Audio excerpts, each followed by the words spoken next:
Donc bonjour, donc la leçon sur le son. Donc il va y avoir deux parties. Une première partie, ça sera donc la description d'une onde. Je prendrai comme exemple le son et les grandeurs caractérisant une onde, c'est un rappel. Et la deuxième partie, ça sera sur la puissance d'un son, plus précisément sur l'intensité sonore et le niveau sonore. D'accord. Donc je rappelle les caractéristiques d'une onde. Alors pour ça, on va utiliser une petite application qui est ici. Donc ici, les petits points, ça représente des molécules de l'air. Ici, j'ai une membrane qui peut bouger. Là, vous voyez, hop, elle peut bouger. D'accord. Alors l'air, c'est ce qu'on appelle un milieu élastique, c'est-à-dire que si je le perturbe localement, voilà, donc la perturbation va se propager, et puis une fois que la perturbation est terminée, eh bien le milieu revient exactement comme avant. D'accord. Donc je perturbe localement le milieu, je crée une compression, et cette perturbation, cette compression se propage comme ça de gauche à droite. Okay. Alors cette perturbation, cette compression se propage à une certaine vitesse, et qu'on appelle célérité, parce qu'il n'y a pas de matière qui se déplace de gauche à droite. La perturbation se transmet de proche en proche parce que les molécules sont en contact les unes avec les autres. Il n'y a pas de transport de matière de gauche à droite, mais la perturbation se déplace. Donc on va exprimer donc la vitesse de propagation de la perturbation porte un nom, on appelle ça célérité. Célérité parce qu'il n'y a pas de matière qui se déplace totalement de gauche à droite. C'est une perturbation, une compression qui se déplace. Alors, calcul de la célérité. Voilà, donc tout ça, c'est ce que j'ai dit. Alors, alors que je représente les petits schémas. Donc ça, c'est ce que j'ai dit au départ. Donc à t égale 0, vous voyez, la membrane crée une compression, une perturbation. Voilà, ça c'est à t égale 0. Et puis cette perturbation se propage. Et puis un peu plus tard, à une date t1, elle est ici. D'accord. Donc on calcule la célérité de l'onde. Donc c'est la vitesse de propagation de la perturbation, la vitesse de propagation de la compression. Donc ça se calcule comme une vitesse, la distance parcourue divisée par la durée de ce trajet. Donc la distance parcourue par la compression, c'est cette distance-là, j'ai dû mettre... Ah oui, bon alors ça c'est tout ce que j'ai expliqué, d'accord, voilà. Voilà. Alors, c'est la distance d. D, et la durée de ce trajet, eh bien c'est cette date-là moins cette date-là. D'accord. Donc c'est T1 moins T0. Donc du coup, je peux écrire que la célérité de l'onde, ici la célérité du son, c'est la distance d divisée par la durée du trajet t1 moins t0. Alors t1, c'est la date finale, et t0, c'est la date initiale, on va dire. Donc c'est t finale moins t initiale, c'est une variation. Et en mathématiques, les variations, on note ça avec la lettre grecque delta. Donc je peux l'écrire comme ça aussi, delta t. D'accord. Alors la valeur du son, vous devez la connaître. Alors la valeur du son varie un peu en fonction de la pression et de la température. Donc on va prendre la valeur de la pression à 15 degrés, et au niveau de la mer, c'est en gros 340. Voilà, donc ça, il faut connaître. Bon, alors là, ce qu'on a vu, c'est une onde progressive. On appelle ça une onde progressive. Alors maintenant, on va voir onde périodique. Donc ce que je vais faire, attendez, c'est pas ça, non, c'est ça, voilà. Je reviens sur ma petite animation, et je vais cliquer sur sinusoïdal, là, vous voyez. Et donc voilà, j'ai ma membrane qui vibre, fait des allers-retours, voilà, gauche, droite, gauche, droite, gauche, droite, et voilà ce que ça engendre dans le milieu de propagation. Le milieu de propagation, alors je vais mettre un peu plus rapide la vibration, voilà, comme ça, d'accord. Donc là j'ai une onde, ce qu'on appelle une onde périodique. J'ai une onde progressive périodique, et les ondes périodiques progressives sont caractérisées bien sûr par C. Donc à chaque fois que la membrane crée une compression, et cette compression se propage à la vitesse C. Donc voilà, tac, voilà, ici il y a une compression qui se propage, ici il y en a une autre, voilà, elle se propage à la célérité de C, c'est la formule d'avant, c'est la même formule, d'accord. Mais en plus de ça, il y a d'autres grandeurs qui caractérisent, puisque la membrane a un mouvement périodique. Voilà, un mouvement de va-et-vient. Donc le mouvement de cette membrane est caractérisé donc par sa période, par la durée d'un aller-retour, la durée d'un cycle. Pareil, vous voyez, chaque molécule de l'air a un mouvement périodique, chaque molécule de l'air oscille. Voilà. Donc les molécules de l'air sont caractérisées par la même chose, hein, par la durée d'un aller-retour, hein, c'est la même valeur. Voilà. Et donc cette période, elle porte le nom de période temporelle. Donc je vous montre ça ici. Voilà, donc ça c'est le petit schéma que je parlerai de lambda après. Hein. Donc ici, donc la membrane vibre, les molécules de l'air vibrent. Voilà, c'est ce que j'ai écrit ici. Et donc la durée d'un aller-retour, hein, effectuée par la membrane ou les molécules de l'air, eh bien ça se note grand T. Hein, voilà, T. Et l'unité c'est des. Alors ça peut être des millisecondes, hein, bon, dans tous les cas c'est une unité de temps, hein, secondes. Alors il faut connaître, donc voilà, il faut savoir que la période temporelle c'est T, et il y a une grandeur qui est reliée à T, c'est la fréquence, hein, la fréquence de l'onde, la fréquence de vibration. Donc T égale 1 sur F ou F égale 1 sur T. Donc dans cette formule, T doit être en secondes, hein, pas en millisecondes, pas en microsecondes, en secondes dans cette formule. Voilà, et F c'est des Hertz, hein, donc F égale 1 sur T, T égale 1 sur F. Alors ensuite, il y a une autre période, la lambda, donc je vais parler de ça maintenant, ici. Alors je vais faire un arrêt sur image, là, voilà. Donc là, vous voyez, ici il y a une compression qui vient d'être formée, ici, vous voyez les molécules, elles sont proches les unes des autres. Hein. Là aussi, il y a une compression qui se propage, et puis là on en a une autre. Et là au contraire, les molécules sont très éloignées, hein, l'air est dilaté, hein, on a une dépression, hein. Donc compression, dépression, compression, dépression, compression, et puis etc. Donc le milieu, vous voyez, il y a une structure périodique, hein, et le plus petit motif, eh bien c'est ça le plus petit motif, hein, c'est le motif qui correspond, donc je pars d'une compression et je vais à une autre compression, voilà, hein, ça correspond à un motif, et si je duplique ce motif, je reconstruis toute l'onde. D'accord ? Donc cette longueur est importante, hein, la longueur qui sépare deux compressions ou deux dilatations, hein, ou deux dépressions, cette longueur-là est importante, donc c'est une longueur caractéristique, donc on appelle ça la longueur de l'onde, la longueur d'onde. D'accord ? Alors ça se note pas D, ça se note lambda. Okay, c'est ce que j'ai mis ici. Voilà, hein. Compression, compression, compression.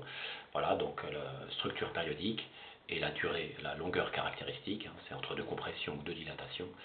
Ça se note lambda, c'est la longueur d'onde. Voilà. Voilà, donc ça c'est la dernière grandeur. Hein, donc je reprends une onde est caractérisée par C, la célérité, hein, par la période temporelle T, par la fréquence de l'onde et par la longueur d'onde. Alors, il existe des relations entre ces grandeurs. Alors, une première relation, c'est celle-là, hein, c'est une relation qui relie T et F. Il existe une autre relation qui relie C, lambda et T. C'est ce qu'on va voir maintenant. Alors, pour montrer cette relation, je n'ai pas pris comme l'onde sonore, j'ai pris une corde. Hein. Voilà, donc on imagine une corde, une chaîne, une petite chaîne avec des petits maillons très fins, qui est suspendu comme ça, au point S, et puis on fait vibrer, hein, l'extrémité supérieure de l'onde, hein, on fait vibrer comme ça.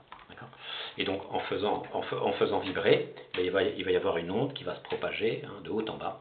C'est ce que j'ai voulu montrer en faisant ces schémas-là, hein, on ralentit, hein. Donc à t égale 0, on est comme ceci, à t égale t1, le point S va vers la droite, t égale à t2, il revient à sa position initiale, t3 à gauche cette fois-ci, t4 à droite, et on recommence. D'accord ? Donc entre t0 et t4, il s'est écoulé un cycle, hein, il s'est écoulé en temps la période t, hein, puisqu'après on recommence. D'accord ? Donc la durée ici, j'ai noté t. Pendant cette durée t, eh bien, de quelle distance s'est propagée l'onde, hein, au départ elle est là, le début de l'onde, ça ici, là, on appelle ça le front d'onde, et à la date T4, il est ici. Hein, donc l'onde s'est propagée de cette longueur-là.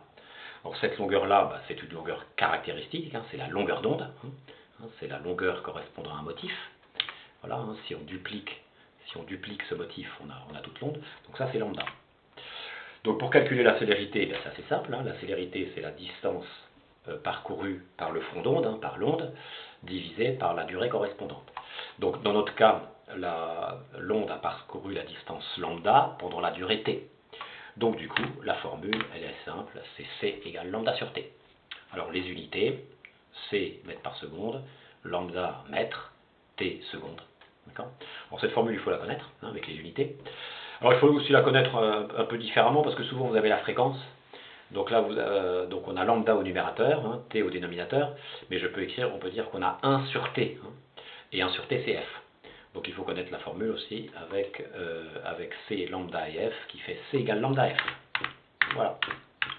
Voilà, donc ces trois formules là, ces deux-là plus F égale 1 sur T, il faut bien connaître, hein, d'accord.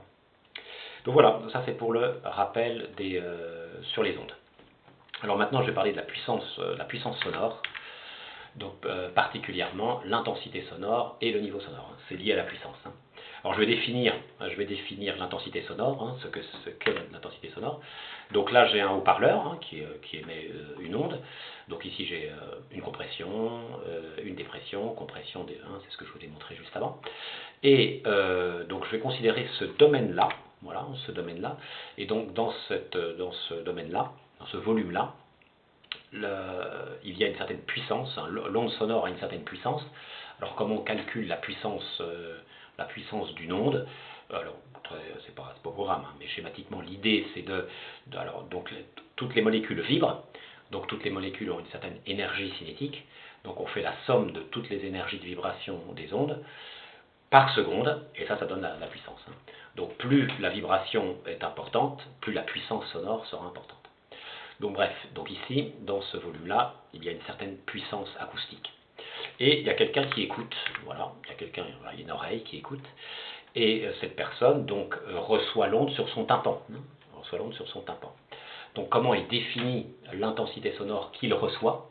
Eh bien c'est défini de la façon suivante, c'est la puissance de l'onde qu'il reçoit sur son tympan, donc c'est P tympan. Hein, voilà, donc ici, dans tout ce volume-là, on a une puissance qu'on va appeler P, mais le tympan, lui, il reçoit une puissance plus faible. Hein. Donc on va appeler ça P tympan, et divisé par la surface du tympan. Donc attendez, je vous donne la définition, c'est plus simple. Hein. Voilà, donc ça c'est la définition de l'intensité sonore, c'est la puissance de l'onde acoustique reçue par le tympan divisée par la surface du tympan. Donc la puissance c'est en watts, la surface du tympan, c'est l'air, ça correspond à l'air du tympan, c'est des mètres carrés. Donc l'intensité sonore, c'est des watts par mètre carré. Voilà pour cette grandeur. Alors ça se mesure, il y a des appareils qui mesurent l'intensité sonore. Alors quelques valeurs. Donc l'intensité sonore que l'on peut mesurer, la plus faible, hein, c'est 10-12 watts par mètre carré. Voilà, bon voilà, c'est 10 puissance moins 12, c'est très faible, hein, donc 10 puissance moins 12, hein, c'est 0,000001, 1, hein, donc il y a 12 zéros avant le 1, donc c'est très petit. Hein.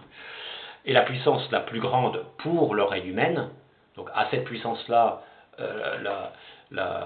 les molécules de l'air frappent tellement fort le tympan qu'ils le déchirent, hein, voilà, c'est ce que j'ai appelé la puissance maximale, et c'est 1000, d'accord. Donc là, le tympan est déchiré, d'accord. Hein, il y a trop de vibrations, le tympan se met à vibrer d'une façon trop forte et il se déchire. Alors vous voyez, il y a un grand écart hein, entre I0 et Imax. Hein. Donc là c'est 10 puissance moins 12 et là c'est 10 puissance 3, donc c'est 1000. Donc il y a de très grandes valeurs, des valeurs très très différentes d'intensité sonore. Donc ça c'est embêtant pour les physiciens, ils aimeraient avoir moins d'écart, hein, un intervalle plus petit entre la plus faible valeur et la plus grande. Donc du coup ils ont inventé une autre grandeur qu'on appelle le niveau sonore. Voilà, donc le niveau sonore, la formule c'est ça. Donc elle n'est pas en rouge, hein, vous voyez, il faut la prendre, on vous la donnera toujours cette formule, mais vous voyez qu'il y a un truc nouveau pour vous, c'est ça là, c'est log, d'accord. Donc c'est une nouvelle fonction, donc ceux qui font SPEMAT vont apprendre cette fonction cette année en maths, hein, alors c'est peut-être au deuxième trimestre, je ne sais pas, au troisième, mais vous allez l'apprendre.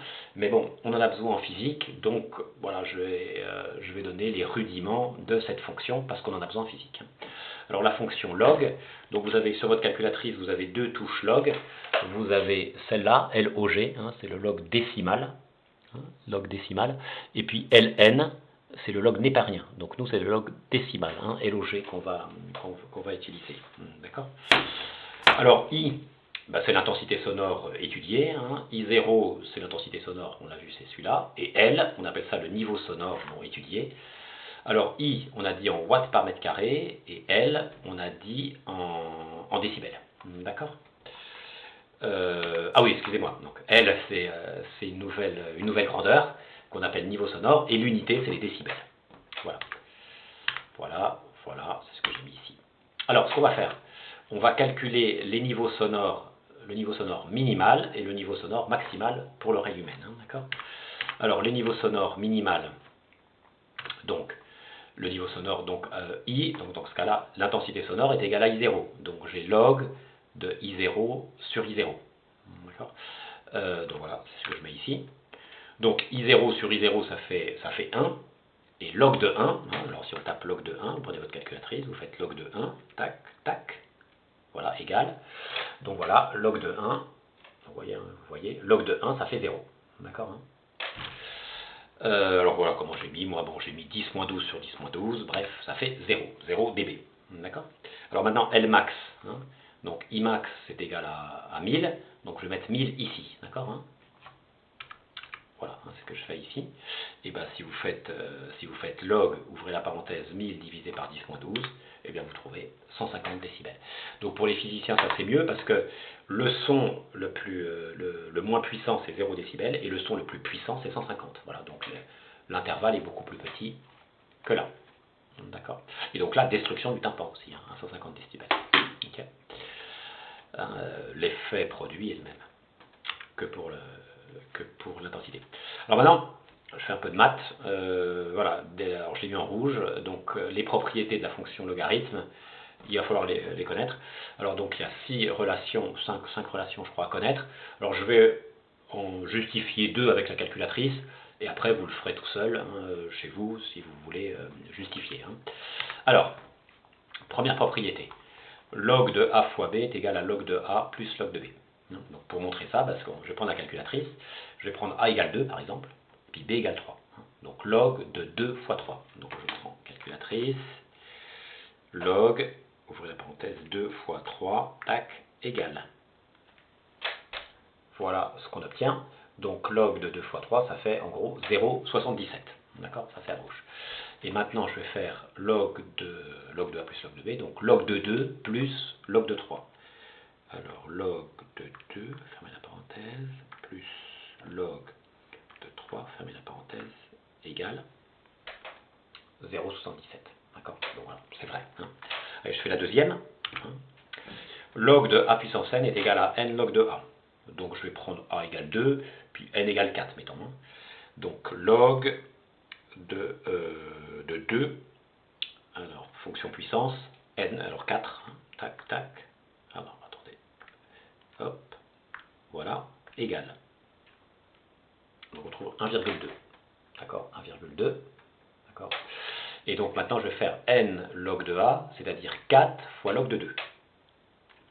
Donc 4 fois log de 2, fermez la parenthèse, égale 1,2. D'accord. Bon, etc., etc. Donc la troisième, donc c'est log de 10 puissance x égale x.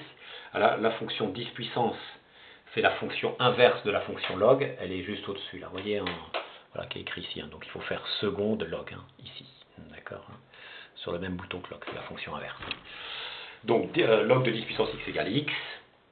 Donc réciproquement, 10 puissance log de x égale x. Et log de A sur B est égal à log de A moins log de B. Bon, alors ça il faut le savoir, d'accord. On aura besoin. Alors vous voyez, on en a besoin dans cette leçon, on en a besoin en chimie aussi avec le pH. Hein, voilà, on en aura besoin, voilà, de temps en temps. Ok. Alors, ce que je vais utiliser ces propriétés-là parce que parfois, on a besoin d'avoir la relation I égale. Là, vous voyez, on a le niveau sonore égal en fonction de I. On a besoin de la relation réciproque, donc I égale en fonction de L. Donc je vais faire la démonstration en utilisant ça, qu'il faut savoir faire, d'accord. Alors relation réciproque. Donc je pars de cette relation, hein, et je vais isoler I. Alors donc il faut... quand on doit donc résoudre une équation, hein, c'est ça. Donc voilà, il faut être rigoureux en terminale. Parce que vous voyez, vous avez des trucs un peu compliqués avec des logs, il peut y avoir des racines carrées, des puissances au cube, donc il faut vraiment être rigoureux. Donc il faut appliquer une seule règle, et cette règle, elle est assez simple. Quand on a une égalité, on fait toutes les opérations que l'on veut sur le membre de gauche, si on fait la même opération sur le membre de droite. Vous pouvez appliquer toutes les fonctions, la fonction carré à gauche, mais il faut appliquer la fonction carré à droite. Vous pouvez appliquer la fonction racine carré à gauche si vous appliquez la fonction racine carré à droite. C'est la seule règle qu'il faut utiliser. Et il faut aller doucement. D'accord, c'est la deuxième règle. Bon, donc je veux, ce qu'il faut faire, c'est isoler I. Isoler I. Donc voilà, on a, donc petit à petit, il faut que I soit tout seul à droite de l'égalité et toutes les autres grandeurs soient à gauche. C'est ça qu'il faut, c'est ça que ça veut dire. Donc là, j'ai log, ouvrez la parenthèse, de I sur I0. J'ai un gros bloc là. Puis ici, j'ai 10 fois. Donc c'est assez facile de me débarrasser, entre guillemets, du 10. Il suffit de diviser par 10 à droite. Donc je vais diviser par 10 à droite, donc je vais diviser par 10 à gauche. Donc voilà, on divise par 10. Donc du coup, si je divise par 10 à droite, je vais avoir 10 au numérateur, 10 au dénominateur, ça va s'enlever. Et à gauche, je vais avoir L divisé par 10. D'accord? Voilà. Donc vous voyez, petit à petit, voilà, j'enlève toutes les grandeurs à droite pour que I soit tout seul à droite. Alors non, il faut que je me débarrasse du log, parce que j'ai log de, ouvrez la parenthèse, I sur I0. Donc il faut que je me débarrasse du log. Donc pour ça, je vais utiliser cette expression-là, regardez, celle-là. 10 puissance log de x égale x, je vais utiliser ça. Donc, comme je vous ai dit, on peut appliquer une fonction à droite de l'égalité si on applique la même fonction à gauche. La fonction carré, voilà, à droite, et si j'applique la fonction carré à gauche. Donc moi j'applique la fonction 10 puissance x. Donc ça va faire 10 puissance L sur 10 et 10 puissance tout ce truc là. Alors ça va être un gros paquet. Voilà, ça donne ça. Donc ça c'est la fonction 10 puissance x. Voilà. Alors je sais maintenant que 10 log de x, c'est une propriété de la fonction log, ça fait x. Donc du coup, par analogie, 10 log de i sur i0, ça fait i0. Donc là, je fais pas d'opération, je simplifie cette expression-là. Donc à gauche, ça ne bouge pas, ça fait 10 puissance L sur 10, on ne peut rien faire. Voilà, on trouve ça. Bon, alors vous voyez, petit à petit, on va avoir I tout seul à droite. Donc pour ça, il faut que je me débarrasse, entre guillemets, de I0. La seule façon de me débarrasser de I0 à droite, c'est de multiplier par, à gauche et à droite de l'égalité par I0. Je vais multiplier par I0. Si je multiplie par I0, je vais avoir I0 au numérateur et au dénominateur, ça va s'enlever, ça va s'éliminer, et je vais avoir I0 à droite. Voilà, donc j'ai I qui est enfin tout seul. D'accord? Alors je ne laisse pas ça comme ça, je retourne la formule. Voilà, je l'ai encadrée, mais elle n'est pas à savoir par cœur. D'accord? Voilà. Mais on ne vous la donnera pas. Il faut savoir la démonstration, vous la prenez. Mais voilà, il faut quand même savoir faire la démonstration. C'est utile d'une façon générale. Donc I0 fois 10 puissance L sur 10. D'accord? La relation réciproque. Bon, alors maintenant, on va étudier un cas qui est souvent utilisé au bac.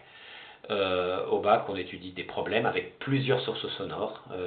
Voilà. Et donc ce qu'on vous demande, c'est le niveau sonore finalement total quand on met plusieurs sources. Donc je vais d'abord faire le cas où il y a une source sonore, et après un cas où il y a 3 sources sonores identiques. Alors, voilà. Donc du coup, alors une source sonore, donc j'ai un haut-parleur qui émet un son d'intensité, cette valeur-là. Ce son frappe le tympan d'une personne, la personne reçoit une certaine intensité sonore, voilà, qui est de ça, et un certain niveau sonore qu'on va calculer avec cette formule-là. Donc ici je mets 3 10 puissance moins 6, et ici ça vaut 10 puissance moins 12, voilà, je fais le calcul, hop, on met tout ça dans la calculatrice, et on obtient 65 décibels, puisque c'est L, le niveau sonore, 65 décibels, bon, très bien, 65 décibels. Alors maintenant je mets 3 haut-parleurs, et chaque haut-parleur est alimenté avec le même générateur, donc chaque haut-parleur émet le même son, avec la même intensité sonore, donc I et I. Alors, d'abord, quelle est l'intensité sonore reçue par le tympan? Ça c'est logique, c'est intuitif. Eh bien, l'intensité totale, ça va être I1 plus I2 plus I3. Voilà, ça c'est assez logique de dire ça. Voilà. Et donc ça va faire I plus I plus I. Voilà. Donc ça va faire 3I. Ça va faire 3I.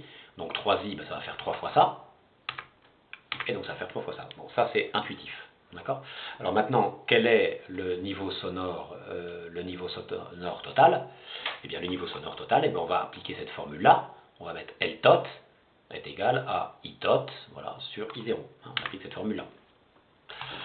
Alors, ici, on va 9, 10, moins 6, on va mettre ici, et puis ici 10, moins 12, voilà, on applique, voilà, et on trouve 70 décibels, d'accord.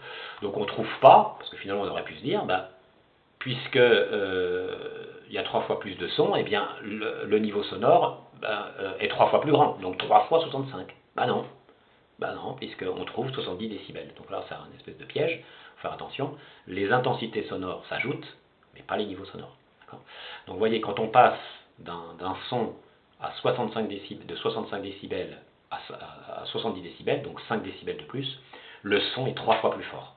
3 fois plus fort. Et si j'avais mis simplement 2 haut-parleurs, eh bien ça aurait augmenté de 3 décibels. Quand l'intensité sonore double, le niveau sonore augmente de 3. C'est pas savoir, mais je vous le dis. D'accord. Donc voilà, les intensités sonores s'additionnent, pas de problème, mais pas les niveaux sonores. Si on veut calculer les niveaux sonores, il faut utiliser cette formule-là avec I tot. Donc c'est ça qu'il faut retenir, que je mets dans la conclusion. Donc l'intensité sonore, ça s'additionne, pas de problème. Le niveau sonore ne s'additionne pas, ça ne fait pas 65 plus 65 plus 65.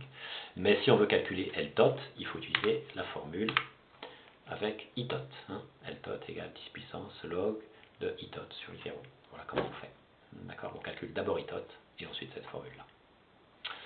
Bon, alors maintenant, je vais parler d'une grandeur qui s'appelle atténuation. Alors là, on s'intéresse, dans les problèmes de bac il y a ça aussi, on s'intéresse donc à un son qui s'atténue. Donc il y a 2 façons pour qu'un son s'atténue. Donc voilà, premier cas, je vous montre, c'est plus simple. Donc on a une cloche là, voilà. Donc si on est à côté de la cloche, on va entendre un bruit important, une puissance sonore importante, puis si on est loin, on aura un son plus faible. D'accord. Donc du coup, entre le point M1 et le point M2, le son est atténué. D'accord. Donc pour montrer cette atténuation, donc les physiciens ont créé une grandeur qui s'appelle A, qui s'appelle atténuation et qui se note A, c'est assez simple. Et la définition est assez simple. Eh bien, c'est le niveau sonore, le niveau, pas l'intensité sonore, c'est L, le niveau sonore important moins le niveau sonore faible, c'est positif. Alors, donc on appelle ça l'atténuation géométrique. Voilà. Alors, donc important, ça veut dire proche de la source, et pas important, c'est éloigné. Donc concrètement, proche, c'est le point 1, éloigné, c'est le point 2. Donc ça va faire L1 moins L2. D'accord. Et A est en décibels. D'accord. Donc si on trouve L1 moins L2, ça fait 10 décibels, ça veut dire qu'il y a une atténuation de 10 décibels. Alors deuxième type d'atténuation, c'est par absorption. Donc on a une cloche, donc on met un microphone au point M1, donc qui mesure le niveau sonore, donc une certaine valeur de L. Le son passe partiellement à travers le mur, on met un microphone au point M2, d'après le mur, donc on a un son qui est transmis, on mesure le nouveau niveau sonore qui va être plus faible. Mais à l'atténuation, ça va être le niveau sonore ici, moins le niveau sonore ici. Alors, on va appeler donc l'onde qui arrive par rapport au mur, c'est l'onde incidente. L'onde qui arrive sur le mur, on va appeler ça l'onde incidente. Donc le niveau sonore incident. Et l'onde sonore passe à travers le mur et est transmis. Donc le niveau sonore au point M2, on va appeler ça le niveau sonore transmis. Voilà, L incident moins L transmis. Donc concrètement, ça fait le niveau sonore important, donc c'est 1, moins le niveau sonore faible, c'est 2. L1 moins L2. Enfin,